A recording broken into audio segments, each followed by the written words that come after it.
So let's continue with a loop.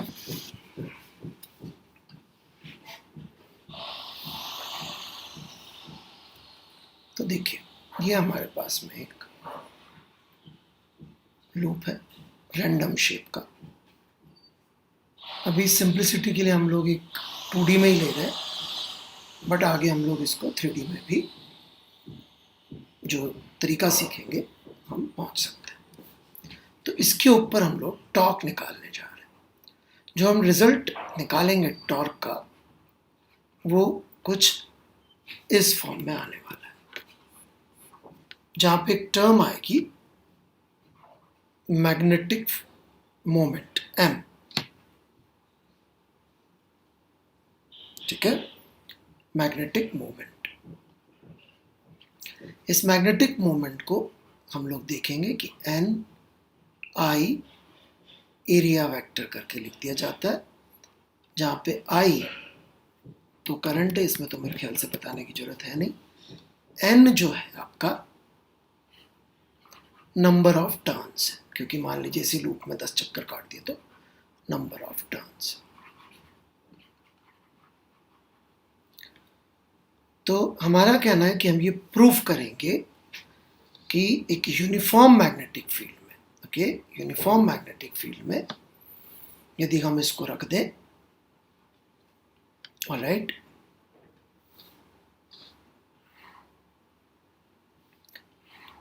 तो इस पे जो टॉर्क आएगा वो इसके बराबर आएगा, जो मैंने यहाँ पे लिखा है, ये हम प्रूफ करने जा रहे हैं, जहाँ पे m vector is magnetic moment.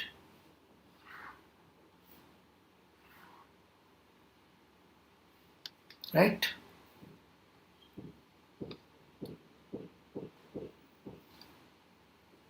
so let's proceed। तो ट्रायंगल के लिए आप लोगों ने यदि ट्राई कर लिया तो बहुत अच्छा, नहीं तो उसके लिए भी मैं मान के चल रहा हूँ कि आपका रिजल्ट एरिया वाला आया था, रेक्टेंगल के लिए एरिया वाला आया था, ये अपन बात प्रूफ कर चुके। राइट, L1 L2 B करके आया था। राइट, तो देखिए हम क्या कह रहे हैं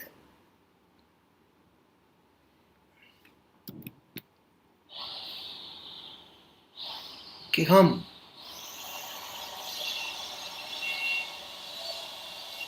यदि ऐसा एक छोटा सा दो लाइनें खींच लें जो कि बहुत ज़्यादा दूर ना हो एक दूसरे से, तो एक छोटा सा लूप इसको मान सकते हैं। यदि जबरदस्ती का करंट ऐसे और ऐसे आता हो मान ले तो आप बोलेंगे सर ये रेक्टेंगल तो नहीं है और ट्रायंगल भी नहीं है। बिल्कुल, ये ट्रेपेजियम है, और ट्रेपेजियम कैसे आ गया स्टोरी में वो भी धीरे धीरे मैं बता दूँ। तो आप देखेंगे तो ये एक लूप हो जाएगा जिसके ऊपर टॉर्क हम लिख सकते हैं। लेकिन आप बोलेंगे दोनों करंट तो एग्जिस्ट नहीं करते। बिल्कुल सही बात है, करंट एग्जिस्ट नहीं करते। अब मैं बोलता हूं कि मैं इसके ठीक ऊपर उतनी सी ही दूरी पर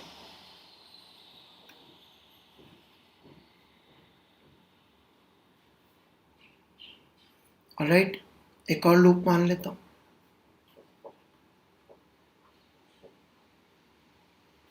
लाइक दिस,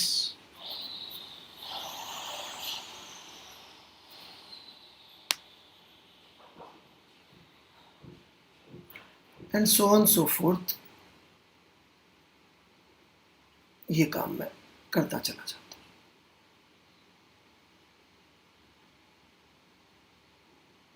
क्योंकि ये एरो मैंने थोड़ा सा गलत बना दिया।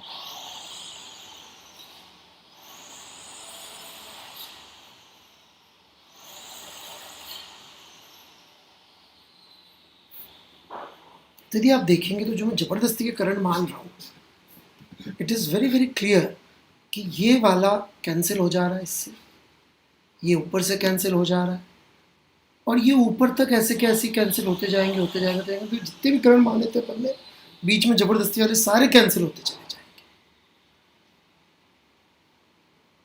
मतलब ये जो जबरदस्ती करंट मान के अपन ने ट्रेपेजियम बनाए थे, उसमें ये वाले जो करंट जो एक्स्ट्रा हैं इनका ये जीरो थे एसेंशियली, वो जैसा अपन ने कैविटी वगैरह में पहले भी किया हुआ।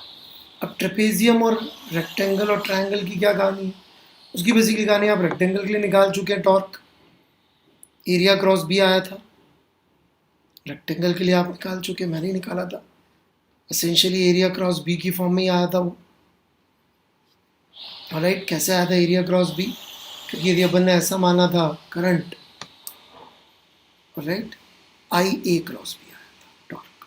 ऑलराइट, तो आप देख सकते हैं ये वाली मैग्नेटिक फील्ड जो ऊपर है, उसने जो फोर्स लगाया था नीचे वाले वायर पे, वो लगाया था ऐसे, और ऊपर वाले वायर पे लगाया था बाहर की तरफ। राइट, और ये मतलब कि एसेंशियली यूं घूम रहा था, यूं घूम रहा था, मतलब टॉर्क वेक्टर ऐसा आया था। मैंने अभी तक एरिया वेक्टर नहीं बताया, मुझे पता है, बट आप लोगों ने अब तक शायद तुक्का मार लिया होगा कि एरिया वेक्टर डिफाइन करने का तरीका राइट हैंड रूल रहेगा। करंट का सेंस ये, तो एरिया वेक्टर अंदर, तो एरिया वेक्टर अंदर, मैग्नेटिक फील्ड ऊपर, ये बी और ये ए। राइट, तो एम क्रॉस बी मतलब एरिया क्रॉस बी इस तरफ। तो ऐसा रेक्टेंगल के लिए आया था, ट्रायंगल के लिए भी यही आया था। और यदि हम लोग इसी सेंस में करंट मानते हुए एक ट्रायंगल बना देंगे और इससे जोड़ देंगे तो ट्रेपेजियम बन जाए। मतलब ट्रेपेजियम के लिए दिस इज ट्रू, ये हमने पहले प्रूव किया रेक्टेंगल के लिए, फिर ट्रायंगल के लिए आप लोगों ने शायद कर लिया हो। राइट, और इन दोनों को जोड़ के हो गया ट्रेपेजियम, और खूब सारे ट्रेपेजियम को जोड़ के हो जाएगा ये। तो इसका मतलब हमारा result would be torque is equal to same result I A cross B even for something like this, क्योंकि हम सारे जोड़ते चले जाएंगे। And if there are n turns तो this would be our torque. अब चूंकि ये वाली क्वांटिटी बार बार रिपीट हो रही है, मैं एरिया वेक्टर फिर से बता दूं, करंट के सेंस में उंगलियां घुमा के ऐसे, और चूंकि ये वाली क्वांटिटी बार बार रिपीट हो रही है और भी इसकी बहुत ज़्यादा इंपॉर्टेंस है, तो इसको अपन ने नाम दे दिया, इसको इक्वल कर दिया एन आई ए वेक्टर, और इसको नाम दे दिया मैग्नेटिक मोमेंट।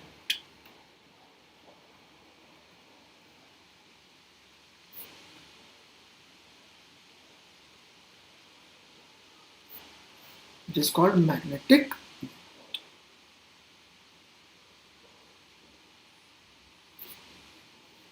तो इसको अपन चेक कर सकते हैं, ट्राई कर सकते हैं, हाउ इज इट वर्किंग और नॉट, क्या प्रॉब्लम हो रही है, कैसे करेंगे। सो वी कैन ट्राई एक बार, लेकिन दोबारा से देख लें कैसे निकालेंगे।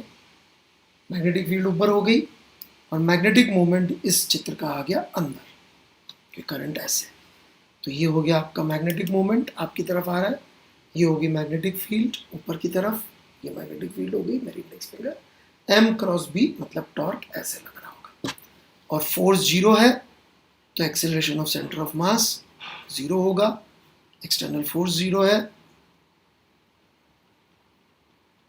राइट, तो जो आपकी एक्सिस होगी, उसके बारे में बड़ी इंपॉर्टेंट बात बोलने जा रहा हूं मैं। एक्सिस जो होगी वो कैसे आइडेंटिफाई करेंगे, एक्सिस वाली लाइन कैसे आइडेंटिफाई करेंगे? एक will pass through centre of मास, बिल्कुल सही बात है भाई।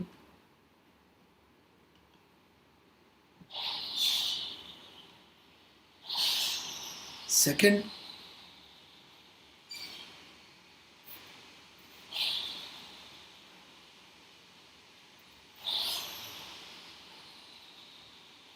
सेकंड क्या होगा? Direction would be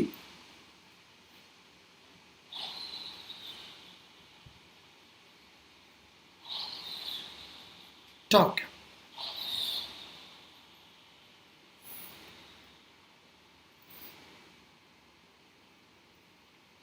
direction will be torque. तो पॉइंट मिल गया और डायरेक्शन मिल गई, तो एक्सिस वेल आइडेंटिफाइड है। तो ये भूलिएगा मत, this is very very important. बड़ी मेहनत करके मैंने इस पर एक सवाल भी बनाया, शीट में कहीं डाल रखा है ना। एक लाइन चाहिए यूनिक, तो एक डायरेक्शन चाहिए, और एक पॉइंट चाहिए, तो यूनिक एक्सेस मिल जाएगी आपको। प्रूफ समझ में नहीं आया होगा तो डाउट डालिएगा, मैं जवाब जरूर दूंगा व्हाट्सएप पर।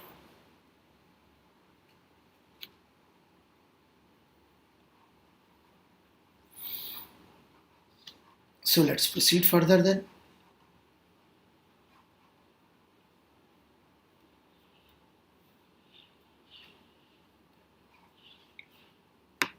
नो फर्दर, इस पे और बातचीत और कर लेते हैं अपन। तो हियर इज अ सिचुएशन,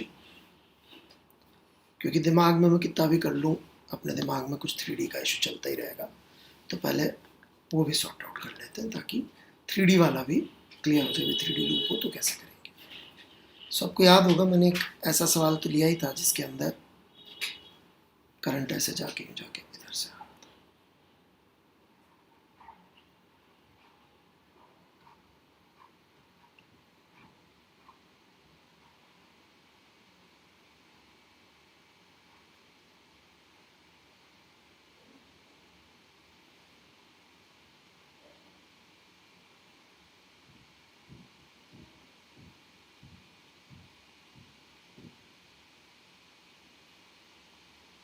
तो ये एक लूप है जिसके एक XY प्लेन में है एक पार्ट, एक YZ प्लेन में, एक ZY प्लेन में YZ, ठीक है। और इसमें आई करंट फ्लो हो रहा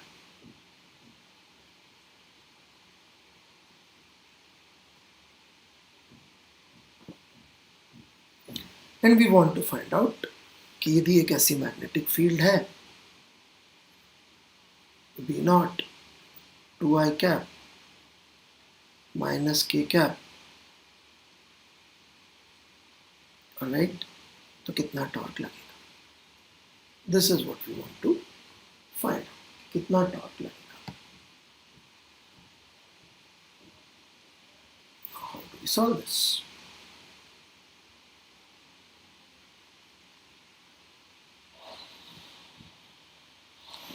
तो देखिए इसका m वेक्टर लिखना है अपन को। अब अपन को तो एक प्लेन के लिए एरिया वेक्टर लिख सकते हैं, तो प्लेन में है नहीं, तो अपन क्या करेंगे, वही ट्रिक जिससे डिराइव किया था। एक जबरदस्ती का करंट कैरिंग वायर में था, मान लेता हूं लाइक दिस। तो ये YZ प्लेन तो कंप्लीट हो गया, तो इस YZ प्लेन का मैग्नेटिक मोमेंट तो मैं लिख सकता हूं, राइट। कितना हो जाएगा YZ प्लेन का मैग्नेटिक मोमेंट। YZ प्लेन का मैग्नेटिक मोमेंट हो जाएगा सिर्फ YZ का I into pi r square by 4। और डायरेक्शन क्या हो जाएगी, डायरेक्शन हो जाएगी माइनस आई कैप। अभी दो जबरदस्ती के बनाए थे पर, नहीं मत भूल जाइए, है ना। अब इधर वाला ले लेते हैं, ये लूप कंप्लीट कर रहा हूँ। देखिए आपने जैसे ये बनाया साफ साफ दिख रहा है, ये भी कैंसिल हो गया, ये दो एक्स्ट्रा बचे। यदि आप नीचे वाला कंप्लीट करेंगे तो ये दो जो एक्स्ट्रा बचे हैं ये भी खत्म हो जाएंगे। ये लीजिए कर देते हैं साथ साथ इसको भी खत्म। ये ऑरेंज और येलो कैंसिल हो गए, ये ग्रीन और येलो कैंसिल हो गए। सिर्फ मैग्नेटिक मूवमेंट लिखना है, चाहे तो पूरा एक साथ लिख देते हैं अपन। तो मैग्नेटिक मूवमेंट वेक्टर क्या हो जाएगा, I pi r square by 4 minus I cap minus Z cap. दिखा क्या minus Z cap, exact plane वाला। और ये वाला देखेंगे तो माइनस के कैप। टॉर्क चाहिए, क्रॉस प्रोडक्ट कर दीजिए, M क्रॉस B कितना आ जाएगा torque, B naught pi r square by 4 into I M cross B। I cross I 0, I cross K कितना हो जाएगा, I cross K minus J, J cross I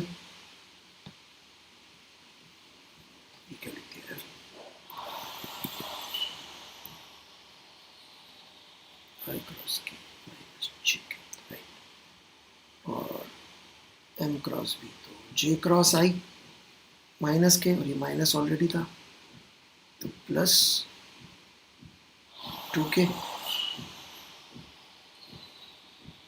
फिर क्या है जे क्रॉस के that is plus I cap. तो ऐसे बस लिखते ही जाना है और क्या करना। फिर K cross I that is minus J, तो प्लस हो जाएगा प्लस 2j। फिर के क्रॉस के दैट इज 0। सो देख लीजिएगा कुछ गड़बड़ हो गया तो चेंज कर लेना, but this is how you solve it. मुद्दा वसंता से तो बड़ा कॉम्प्लिकेटेड। ये एक जुगाड़ आपको समझ में आ जाए तो मैग्नेटिक मोमेंट मोर और लेस हो जाता है। यहाँ ख़त्म नहीं होती कहानी, इसके आगे बड़ी इंटरेस्टिंग और डिफ़िकल्ट और चैलेंजिंग चीज़ें आती हैं। सबसे मज़ेदार इनफैक्ट पार्ट इसके बाद ही शुरू होता है, राइट। तो होमवर्क भी थोड़ा सा मैं आपको बता देता हूँ। सो एक तो देखिए चैप्टर 35 HCV का जो है,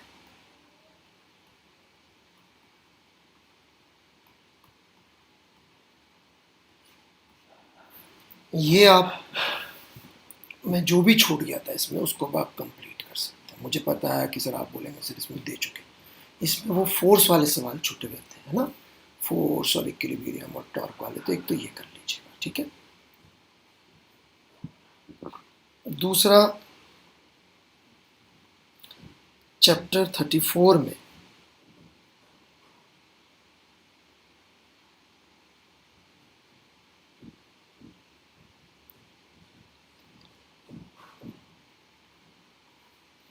HCV,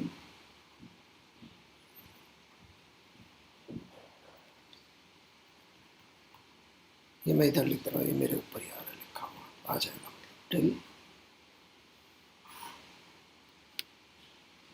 58 तक आप आराम से कर सकते हैं, ठीक है। एम क्रॉस बी की बड़ी सिंपल सी एप्लीकेशन है, और शीट भी अब आप धीरे धीरे जो है MEC की करना शुरू कर सकते हैं, क्योंकि थ्योरेटिकली पूरा हो गया। हो सकता है मैं इसके पार्ट ऑफ लेक्चर के बाद एक पार्ट और डाल के आज ही इसको कंप्लीट कर दूं, बट थोड़ा आप लोगों की तरफ से रिस्पॉन्स नहीं आ रहा तो मैं थोड़ा सा इसलिए वेट कर रहा था। नहीं तो हो सकता है एक पार्ट ऑफ लेक्चर और डालूंगा तो ये MEC भी कंप्लीट हो जाएगा। ओके, एम क्रॉस बी पे ही फिर बड़े अच्छे अच्छे सवाल इसमें रूडोफ पे हैं, शीट में है, तो मैं अच्छे अच्छे सवाल फिर लेना चाह रहा हूँ, तो मैं इसलिए एक लेक्चर का पार्ट और रख ले रहा हूँ कि आप लोग ये कर लेंगे अगली क्लास से पहले पहले। तो जो मैं अच्छी क्वालिटी के क्वेश्चंस लूँगा रूडोफ के, वो आप लोग थोड़ा बेहतर समझ पाएंगे।